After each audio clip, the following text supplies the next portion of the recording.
Hey folks, Eric and Sadie here. This is our second video in our 5-part series about the SLS Renaissance 2 bonus program that we're turning on in 2021. Today we're going to talk about the first category of metrics in this bonus program, and that's the leadership category. Everybody's a leader at Compass. Whether you're a Life Guide 1 or whether you're the CEO of Compass or any place in between, you always have the opportunity to influence someone's behavior, starting with yourself, proceeding to your peers, or people that you're officially maybe have authority in their world on the organizational chart. Everybody's a leader.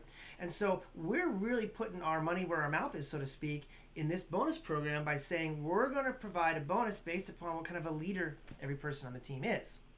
And like Eric said, the first way you show leadership is by showing up and telling yourself what to do. So we're going to be rewarding each team that has 0 call-offs on a month. Now, if you're curious, what is a call-off and what does all that mean? And if you're one of those individuals who needs to know all the rules, those will be out for your reading pleasure. But for today, we want to just talk about why this is so critical. When an individual doesn't take it upon themselves to be a leader and make sure their car is in working order, make sure that their childcare is worked out, make sure that all of their other chaotic situations have been worked out and remedied so that they can show up and be present at work on time, that creates a chain of events. And that is something that first and foremost is very upsetting to our clients and creates this uncertainty and just concern for them, as well as then the entire team is thrown off. The individual who's there waiting for their replacement to show up is often late for their next thing, as well as our CF that needs to get called and needs to handle it, as well as a supervisor who also gets called, and so on and so on. I'm exhausted just listening to that.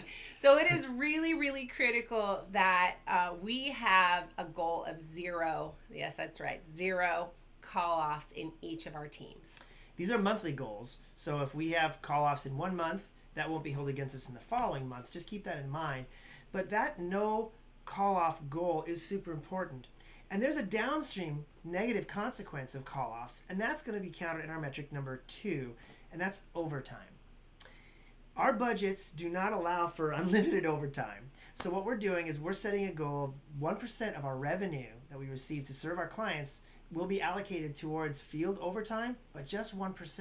And if we go over that in a household, then that means we miss that metric. It'll be pretty binary. Either we make it or we don't. And if we don't make it, some of the bonus dollars won't be paid out, but we'll have already paid out that money in overtime. So that's kind of the way it'll have to be. That overtime is really important to keep it low, and the bummer of it is that overtime doesn't really incentivize people the way we want to anyway. People feel tired when they have to work too much. They don't love it. Maybe they get a few extra dollars in their pocket for that shift, but that's not a sustainable model for long-term service, and it doesn't build good teamwork with peer-to-peer, and the clients and stakeholders of our clients feel a little bit more uncertainty when they're dealing with all that sort of stuff. So that's why we're saying overtime is that crucial of a metric. So the call-offs and the overtime metrics are our first 2 metrics. They both fall under the leadership category. All right, well, stay tuned. We're going to do a few more videos with the other components of our bonus program.